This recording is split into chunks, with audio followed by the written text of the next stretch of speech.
everybody. So really excited to have Simon Reynolds here today from Patient Plan Direct. So Simon, you just want to give a quick introduction, let everybody know who you are and what you do? Yeah, hey Bobby, thanks for having me on. Yeah, my name's Simon Reynolds. I'm the MD at Patient Plan Direct. So we identify as being the most cost-effective major provider in the UK.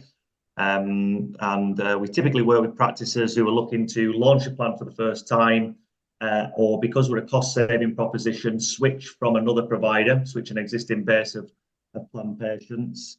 And we're doing a lot of NHS conversion work, as you can imagine. At the minute, it's quite scary how many practices are handing back their contracts and moving to a private environment. And yeah, we're quite tech driven and very focused in what we do. And we actually celebrated our 15-year anniversary in May this year, which was a big milestone for us.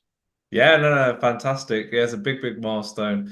And, there's a lot of change in the dental profession at the moment, exactly like you just said. There's a lot going on with NHS dentistry. There's a lot going on with private practice, a lot of new practices going up, squats and so on. So, one of the things I just want to start with is that there will be some dentists out there who actually don't know what a plan membership is.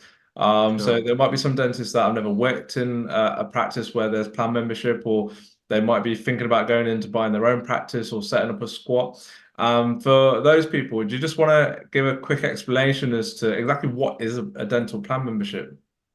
Yeah, definitely. And I think what I'll do there, Bobby, is just sort of describe a little bit of the history of plan, because it's quite relevant to perhaps people who are potentially looking at buying a practice and what to be aware of.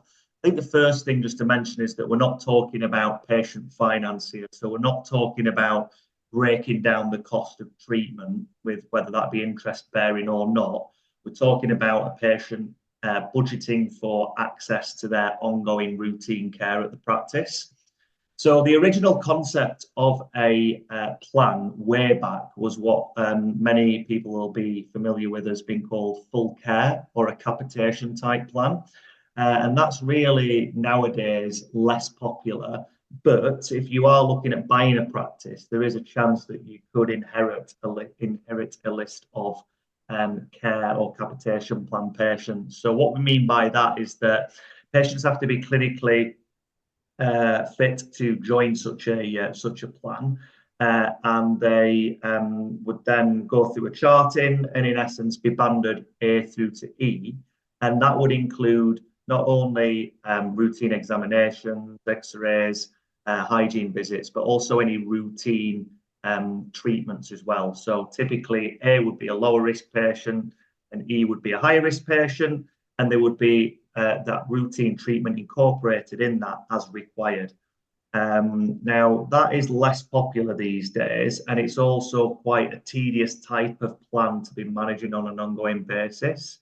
And it can be that, you could be inheriting a list, for example, whereby there hasn't been that regular rebanding exercise. And therefore, if you've got patients that are on a band A, for example, but have actually been having quite a lot of courses of treatment, then, you're going to be out of pocket, or vice versa. A patient may feel out of pocket if they're on a band C, but actually haven't had any treatment for quite a lot of time.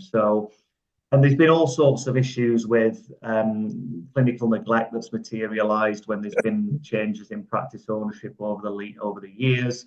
So, as I say, it's still around, but it's not really the type of plan that we would advocate these days. Yeah, And just we're actually touching on that point, I was just going to say. So, I mean, in my experience, I've actually had some friends that have bought private practices that have had big plan bases, and a large proportion of that has been full care. And what has happened is, in a lot of those cases, is they've gone in and they found that once the owner had left, there was a huge amount of neglect, unfortunately, within the patient base. So a lot of periodontal disease that wasn't treated, a lot of teeth that needed caps and crowns and onlays and things like that that were just patched up and repaired. And it seems to be a real thing. So, one of the things I would really advise that is, if anybody that is buying a practice or looking at buying a practice, that does have a plan membership that incorporates full care is definitely do some research and some digging into that, beforehand, due diligence, because it can be a bit of a minefield, can't it? And then going in and then having to sort all of that out. It really can, and it creates a very awkward situation potentially, particularly if that dentist hasn't worked in the practice before then. So yeah, you're right, Bobby. It's so important to get a good insight to that. And if anybody is looking at buying a practice with a big care base, then feel free to reach out. More than happy to sort of make some suggestions on how you can cover your backside essentially and make sure you're not just going to inherit a load of issues and expense. And because it is more money into the practice, it can just sometimes be that bit of a false perception that it's a nice comfort blanket, that there's this big injection of cash flow every month. But buyer beware, I guess, is just the advice there, as you've touched on. 100%. So yeah, so what were the other types of plan then? So, what most people are kind of introducing at the moment. Yeah, so a maintenance or membership plan is typically the more common model these days. So a patient doesn't need to be dentally fit to join such a plan, and it doesn't typically include any routine treatment. It normally, most practices would offer a percentage discount as a plan benefit to a patient. And the important bit there is, and again, happy to have a chat with anyone around this and about the importance of pricing and also getting your fee per item pricing right at the outset. But yeah, normally it doesn't include treatment, but patients would get a nominal discount should they need treatment. And then the typical plan would look like 2 examinations per annum, two hygiene visits per annum, and perhaps bite wing x-rays every couple of years. And then most plan providers will also incorporate that supplementary accident and emergency cover for patients as another nice element to the plan proposition. There are other plans out there as well. So kids plans or hygiene plans are starting to become a bit more popular, particularly with direct access or up in Scotland as well. Where, as it says on the tin, really, that's just breaking down the cost of regular visits to the hygienist. But I think the biggest thing I would advise is just that whole KISS acronym. Just keep it simple, stupid. There's no need to reinvent the wheel. Just keeping it a nice, simple proposition for your patients, which I know you do at your own practice, Bobby, is what we would always advocate. Yeah, 100%. The thing we're keeping it simple is that it's much easier to explain to patients, and it's much easier for patients to uptake that information when you're not presenting them with, 4 or 5 different plan options. It's just simple. This is what we think is suitable for you, plan A or plan B. And, these are the benefits. And, generally it's just a case of, okay, they'll go with either option that you suggest for them. But if you start bombarding them with, 3, 4, 5 different plans, they just get so confused. And then it's not just that, your reception team get confused as well, because they don't know what the hell they're selling when they've got all these different options available. And then they're having to work out, look at all the different prices. And yeah, like I said, it just overcomplicates things massively. Absolutely. So, for the people who are thinking about setting up plans or want to introduce plan memberships into their practice, what would you say are the biggest benefits first of all, for dentists, and then we'll talk separately about patients? Yeah, well, yeah, for the practice, without a doubt, it's just that security of generating and hopefully growing a recurring cash flow. Particularly in a squat practice, it's so important to try and generate that as quickly as possible. You could have a really successful practice, but a lot of businesses, not just dental practices, do fail because of cash flow. So building up that regularity, and if you can get 20 quid a month off 500 patients to access those 2 exams and 2 hygienes, and there aren't these peaks and troughs maybe during the summer months or over festive periods, then that's the biggest advantage for sure. And it generally just shows a commitment from a patient to a practice. So the longevity of that patient relationship is likely to be longer than a fee per item patient. So you're capturing that loyalty. And because of that regularity in visit, generally speaking, most people who are paying for something like that are going to visit at the set frequency. So we find that plan patients do have a lower failure to attend rate, which is great. And no matter how strong your recall system is, if that patient does slip and they're just coming and paying on a fee price and pay as you go basis, uh, if you're on the plan and you're getting your money every month, whereas if it's pay as you go and that 6 month recall slips to 7, 8, or 9 months over a long period of time, over a few years, that's going to make quite a significant dent in your practice's revenues. And I think there are other benefits as well. But another notable one to mention is that when patients are coming in regularly like that on plan, then there is the opportunity when they do visit to ethically up and cross sell and therefore generate other revenue streams to your practice. So I think that summarizes what's in it for the practice. Yeah, and I would just echo exactly all of that. So in my experience, using Patient Plan Direct since we set the practice up, so it's been around 17 months now, I believe. And we've got exactly like what you said, we've got a regular cash flow now.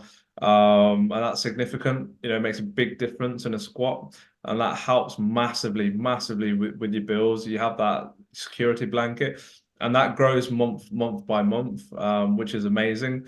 But for me, what's a bigger benefit of that than even that is exactly what you said, is the recall rate. So the patients, what we've noticed is the patients who are on plan, they come to their appointments, they do not fail their appointments, or if they do not turn up, they give us notice and they rebook.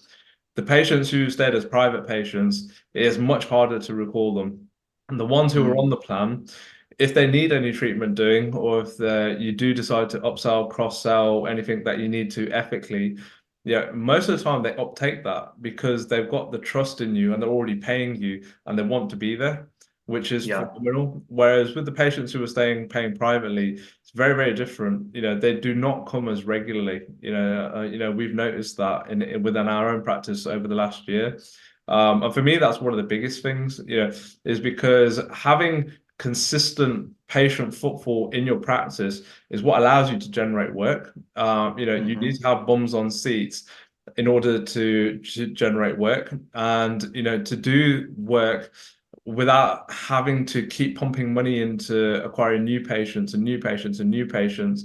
When you've got an existing patient base, there's always inevitably stuff that needs doing. Patients will come in, they'll have a crown might have fallen off, or they might be having toothache, whatever it is. And there's just a constant supply then of work, which just grows and grows. And for me, that is an absolutely huge benefit, compared to if we had just a private only patient base. Yeah, no, absolutely. Yeah, makes sense, Bobby. So yeah, very important points, I think, particularly in a squat environment as well. Yeah, 100%. And then, one of the other things that I think is, from a patient's point of view, the benefits are essentially, we often look at this thinking about what's in it for us because we're the dentist and we're trying to earn income. But the way we have to look at it is how do we best serve our patients? And if you always hold that within you, how can I do the best for my patients and how can I give them the best care? That's ultimately what leads to bigger profits in the future. Because patients trust you and then they'll take up whatever work that you want. So, in our practice, it's a case of we like to have patients on the plan because it's actually beneficial for them because then we know they're coming regularly and we get to look after them regularly. And we know that it is better for their dental health if they're having their hygienes regularly and they're having their checkups regularly. And it's really simple when you think about it, in its concept. But that's the way we view it in our practice. So it's not so much, what's in it for us is, how do we look after them? They are our number one. The better we look after them, everything else then falls into place after that. Definitely, no, absolutely. I think another thing as well that we really try to focus on when we're training practices on how to promote Plan Bobby is that there's sometimes a misconception that all you're doing is offering the patients the ability to budget for private care. So, to break down the cost of their routine care with a monthly payment. And that is the case, and that is important to some people, and it almost like becomes like a utility bill, like you're paying your gas or electricity, which is great. The patient's making that investment in the practice. But at the same time, they're also making the investment in their health. And that's something we really try to get a team to understand and push the benefits of that. That regular attendance and that lower failure to attend rate that we talked about. When patients do that, they're just reducing the risk of oral disease. And we know the importance of that and the wider health benefits of keeping on top of your oral health has all sorts of wider health benefits as well. So it's not all just about the budgeting and financial side of things. It really is sort of that health benefit as well. Exactly. Sometimes you just got to flip things around, and it just helps you see things a little bit more clearly. But obviously the financial benefits are there, and that's a big part of it. So one of the things, Simon, is we've discussed this before, but there are a lot of practices that have a bit of a thing about talking about plan with their patients, or struggling a little bit to kind of explain it and almost, in a way sell it to their patients. Yeah. So what's your kind of experience around that, with the practices that you work with, and Yeah. especially in squats as well, where people are setting up new practices and they're a little bit unsure, they don't know these patients. No, absolutely. And I know, Bobby, we've had that conversation before, and I'd shared with you that in our experience, and I know you've been really successful at capturing that conversation and encouraging patients to join plan from really early on in the relationship. And I think in a squat environment, some people perhaps aren't as comfortable in doing that. In, say, for example, if it's a patient's first visit. And you used the word there that I think a lot of people can sort of shy away from, and it's got a bit of a dirty connotation sometimes, which is sell. As soon as you sort of say the word sell, perhaps to a front of house team, or even to a dentist, a hygienist, whoever that may be, a lot of people think, well, I'm not a salesperson, and they perhaps associate it with a cheesy car salesman trying to rip somebody off, and clearly that's not what we're doing here.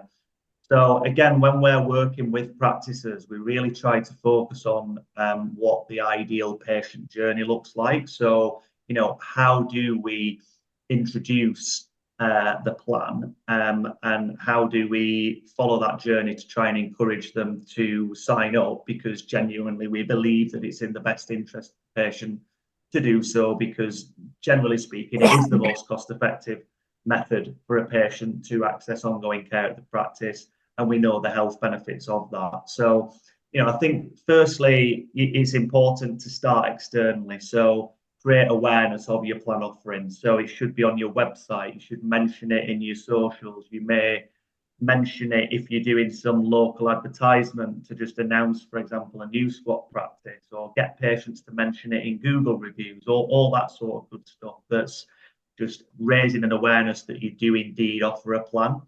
I think then once a patient comes in, it's always important to have a reference point. So as you know, we design or a practice branded solution, so everything's in your own branding, but we do design, print and deliver promotional literature. But we keep that quite tight and not too wordy. It's not like a really detailed terms and conditions type brochure.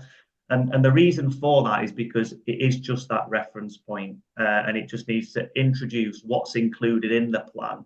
But then it's down to a practice team to understand what the benefits are of the plan and to try and communicate that to patients. Because I know it's a bit of a cheesy sort of perhaps American business phrase, but it really does ring true that features tell, but benefits sell. So if you focus on what the benefits are of a patient joining your plan, so a feature may be you get 2 exams per annum, but a benefit is that if you come to those 2 exams per annum and you visit regularly, you're going to reduce your risk of oral disease. So that's what we try to coach into a practice team, to be really confident in chatting to patients and engaging with patients around those benefits. And then when we talk around the patient journey, you know, when they're coming in, they should be given the leaflet, they should be given, introduce the plan, you know, just to want you to know that we encourage plan membership at the practice. And then, you know, you're going through into the dental surgery to see your clinician, whether that be hygienist, dentist, whoever they come to see. And it's really not to downplay anybody else's role in the practice, but, you know, they're coming to see that clinical expertise, and they're really going to trust that clinical endorsement if you're recommending that they should join plan A or plan B or whichever plan, dependent on their needs. From there should be a formal handover back to the front of house team, and then there needs to be a really clear a really simple means of them signing a patient up should they want to join the plan there and then. And if not, then there should be a follow-up process in place, you know, maybe sending a sign-up link via email in a couple of days, or just trying to nurture to get to that place where hopefully then a patient recognises the benefits and signs up to a plan. And I think just as a final point, it's just, you know, no now does not mean no forever. So just if a patient's not ready there and then, don't never mention the plan to them again. It may just be that they're just not ready and they perhaps do want to just gain that trust in the practice. But so these are all the sorts of things that we would train into a team when we're onboarding a new practice, and in particular a squat practice. Yeah, and you know, if you do exactly what you just said, it works. It's really simple. Yeah, exactly. Because that is exactly what we do in our practice when we set the plan up. We took the advice on board, you know, that you guys gave us, and we introduced it. And the way I view it is, it's a three-pronged approach. So patients inquire about the practice, and there is awareness. So it's out there that we do plan. It's on the website. It's on socials. Patient inquires, and during the first conversation, patients are made known that we have plan membership, and this is what the features and benefits are. So they're already aware of it. And what we find is that the majority of our new patients actually, when we do that, they actually come in on their first appointments asking us about the plan membership.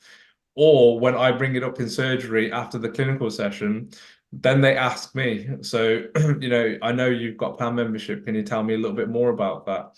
So, you know, it all starts with that awareness. The second point is when new patients are acquired, they need to be told and given the information and given, you know, all new patients should be given literature prior to arriving at your practice, whether it's a welcome pack, digital, post, whatever it is.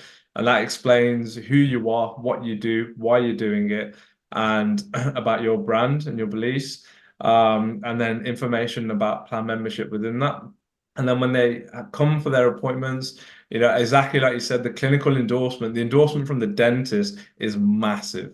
You know, I can guarantee that, you know, probably 8 out of 10 patients wouldn't sign up to the plan if I didn't mention it myself in surgery and if it was just led by the team, because exactly like you said, patients just have this massive amount of trust with the person who they're seeing clinically. You know, they see us as the most responsible person for their healthcare within that practice. And then exactly like you said, then it's a handover process. So that goes to front of house and they will finish everything off. You relay the information. And, you know, one of the things that I love about Patient Plan Direct is that the online system is so easy and so slick to sign patients up. You know, it's almost like frictionless. You know, the online platform, the way it's set up is very, very, very easy. And then just touching on the last point that you made, which is an interesting one about no doesn't always mean never no. So we actually go through our day lists and we will see on the day which patients are private and which ones are on plan, whether they've been in before or not. And then the ones who were private and haven't joined the plan previously, they will always get marked to then be asked again on that day. And exactly like you said, often we find that later on down the line, they end up joining the plan. You know, it might just be a case of, you know, they wait until they need a bit of treatment and then they can see that they're going to get a bit of a discount, you know, whatever it is. But exactly like you said, no means never, but you have to have that system in place in order to be able to capitalize on it.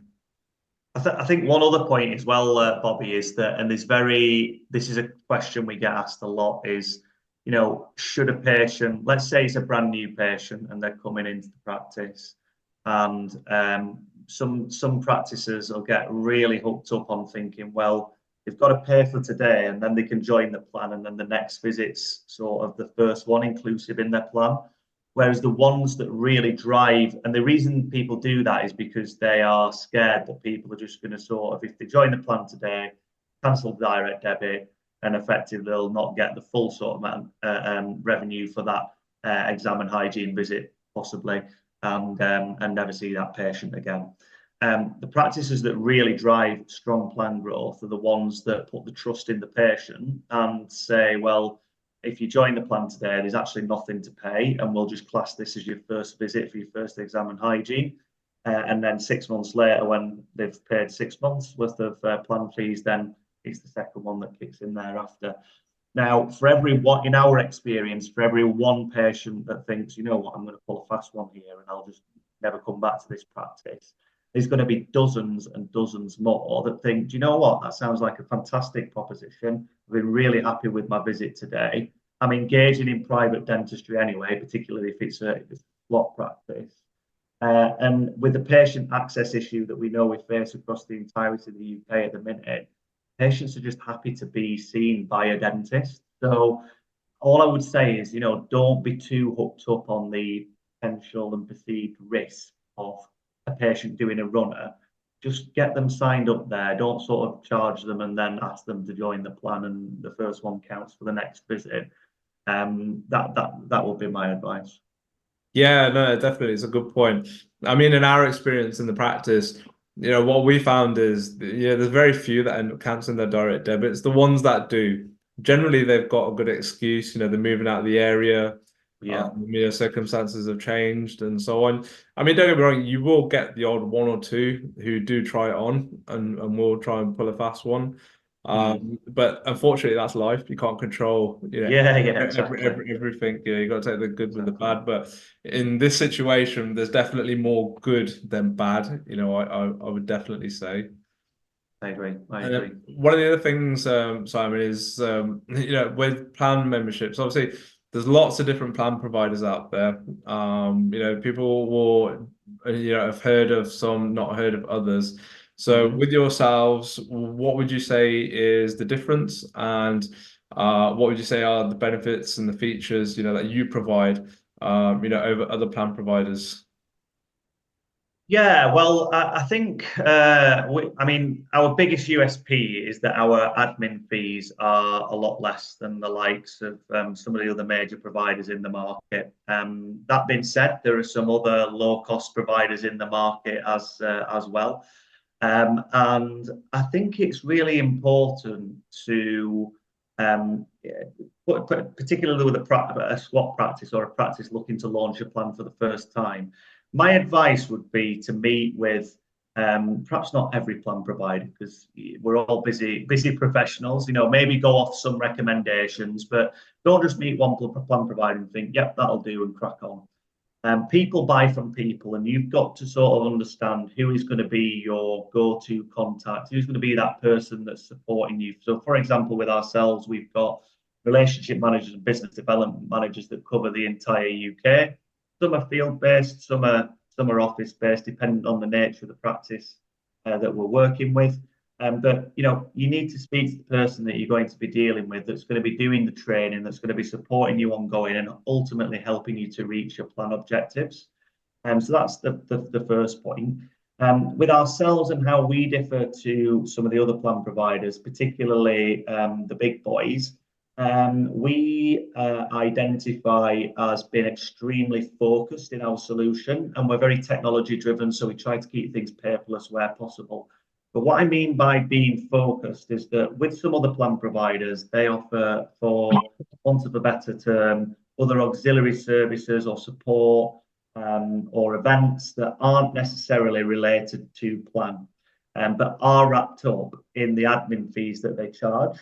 Now, if you engage with those other extras, then maybe you're getting value, and that's great, and perhaps that's the plan provider for you. And that's the beauty of a competitive marketplace. We should all have different propositions suited to different people's needs and what they're wanting from a provider. But yeah, with us, we really do pride ourselves on, we've been around 15 years now. We work with just over 600 practices across the UK, and we're sort of big enough to be trusted, and we're not going anywhere. We continue to make investments in our technology. We've got some exciting upgrades coming out later in the year on that front. But we genuinely do have a team that sort of cares and is very highly responsive. So again, not to poo-poo the competition, but we also do deal with practices that have got an existing base of plan patients and move to us because there are some significant cost savings to be made, and that is an important factor when the cost of running a practice is really challenging with the cost of living crisis and just the cost of everything going up. You've really got to keep a grip on the costs of running your practice. So, and I mean, as a typical example, a practice, say with Denplan, that's got 500 patients on plan that switches to us would save in the region of around £10,000 per annum. Now, we're talking about launching a plan that might not be on your mind, but ultimately, over time, and if you grow to that, and also the savings that you would make whilst you grow into that number, then they're pretty significant. So in summary, my advice would be there are different propositions out there. Meet with 2 or 3, take some recommendations, have a look on the social groups, see who's been recommended, and just find the right fit for you and your practice. Yeah, I agree with that completely. You should have a chat with 3 or 4 different providers and see what fits. But in my experience, setting up a squat practice, for me, it was really simple. I don't need all those auxiliary services. It's of no interest to me whatsoever. I don't need the CPD. I need focus. I need to grow my plan membership. I need to grow my cash flow, to help sustain the business, from zero. And is which company can provide that, with the reasonable fee level, without needing all that other stuff. And that was obviously what led me to yourselves, and that's exactly what we got. No, exactly. Yeah. And I think just on that point as well, Bobby, it's probably worth mentioning, there are some practices that may look to try and sort of do it themselves and utilize a direct debit process. Just about to ask you about this. Yeah. And I know you've got sort of quite strong opinion on this as well, but, I guess because we have got those lower admin fees and in all honesty, the foundations of the company were actually out of a direct debit bureau. So that is, very much our foundations. But we feel that we're the happy go between a do it yourself model and a more expensive plan provider that does offer those other bells and whistles. And I really want to make it clear as well that we're not just an admin service, though. We do provide promotional literature. We're very proactive in encouraging price increases, and we would have a review meeting once a year to discuss that.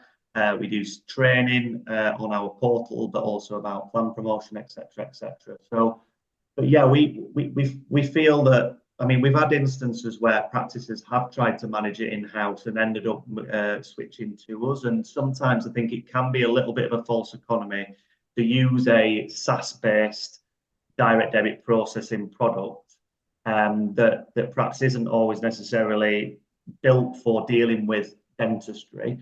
And it's just nice to be able to lean on a team such as Patient Plan Direct, particularly on the administrative side of things. And we understand plan, we understand your challenges, we understand the price increase and the communication to patients and how to go about that, and training the team about how to promote plan, etc., etc. And not forgetting as well that we do wrap in as well an accident and emergency cover for patients, which is a pretty significant benefit that's included in the admin fees that we charge. That just gives patients that peace of mind that there's some pretty significant cost contribution if they have an accident, or if they're away from home, or if they have out of hours emergency needs as well.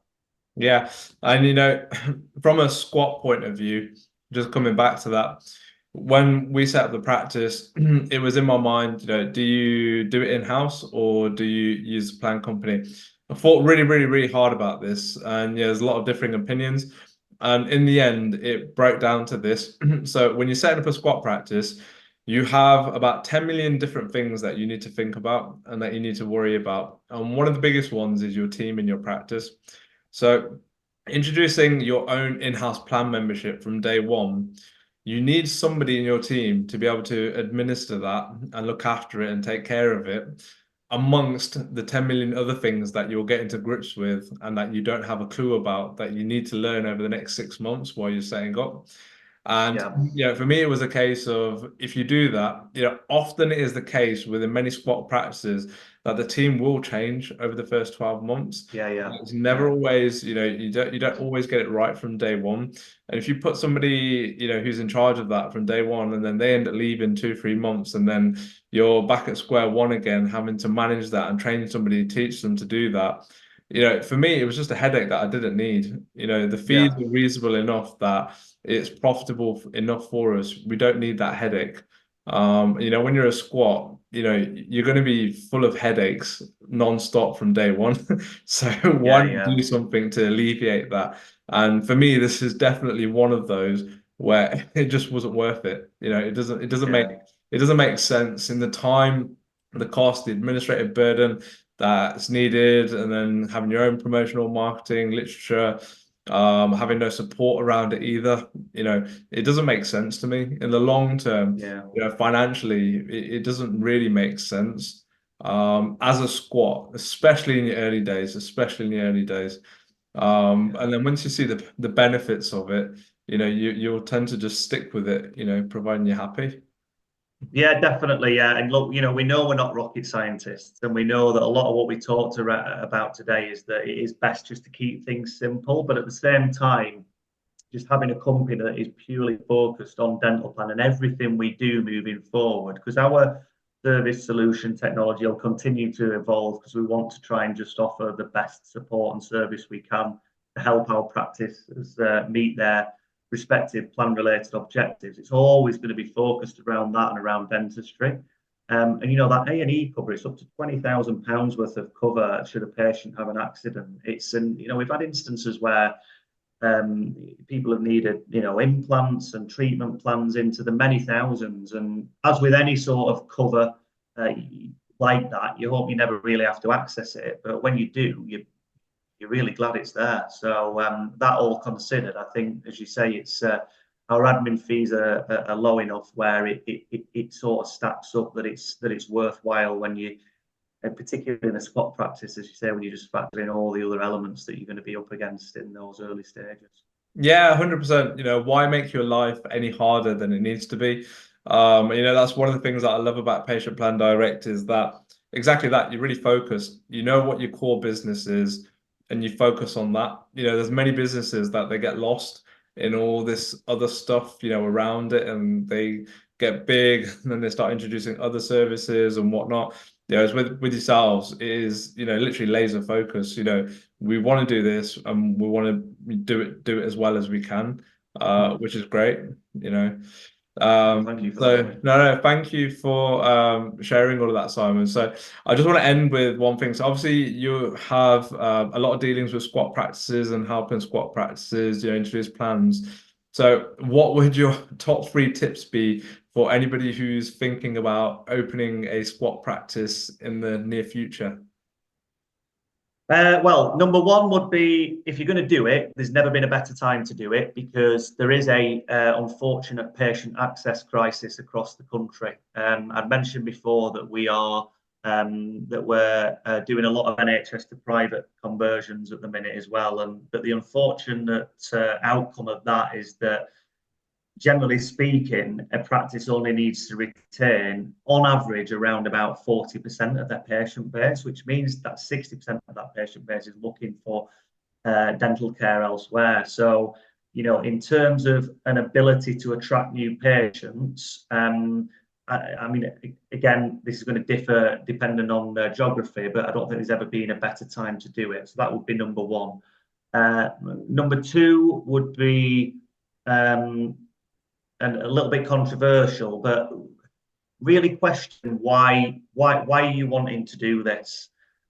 Because practice ownership and running a business is not going to be for everyone. And if you've got some really clear vision and objectives and means of why you're wanting to do that, then great, and pursue it, and you'll get so much out of it. But equally, dentistry is a profession where you can earn a really good living and you can get a really rewarding career by being an associate dentist without a lot of the headache that comes with running a practice. So don't just do it because you feel that it's the obvious path, or that because of ego. And third piece of advice would be just surround yourself with experts. You know, there's I know, Bobby, credit to you for doing what you're doing, and you're sharing a lot of your mistakes. In all honesty, is my understanding. You know, when it's a rough journey, and you want to sort of share what you would have done differently when you did it, and but also what you've succeeded in achieving. So it's great that you're trying to give that back to the community, and perhaps make the path for other dentists that little bit easier. But there are a lot of people, whether it's banking, whether it's a plan provider, whether it's dealing with building out the practice or compliance, whatever it may be, just lean on the right people and get expert support and guidance where you can, rather than potentially trying to do some things yourself or figure some things out yourself. It can be sometimes DIY in general, I feel, can just be a bit of a false economy. Yeah, no, I couldn't agree with you more. They were all excellent points. And especially with the last one, it's very, very, very false economy, where you might think you're saving yourself some money, in the short run. Most of the time, if you don't get the proper professional advice, and even if you have to pay for it, in the long run, generally it costs you more. And I've learned that, and lots of people that I know have learned that. So, just go and speak. And there's so many people willing to share these days. Back in the day, there wasn't so many people as open, but nowadays, people are a lot more open. Dentists are a lot more approachable. And there's a lot more people just willing to share, exactly what's going on. And like you said, we learn from our mistakes. So, for me, I don't want other dentists, making the same mistakes. Why should you? If we've made mistakes, we share it, we learn together, and collaboratively. The whole point is for everybody to do better as a profession. Definitely, no, absolutely. All right, brilliant. Thanks for your time, Simon. That was absolutely brilliant. All right, thank you. No, I really appreciate it, Bobby. Thanks so much for having me, and thanks for your continued business with Patient Plan Direct, and congratulations on building a great practice as well. No, thank you. Look forward to seeing what we can do together. Take care. Cheers, Bobby. Thanks a lot. Cheers, bye.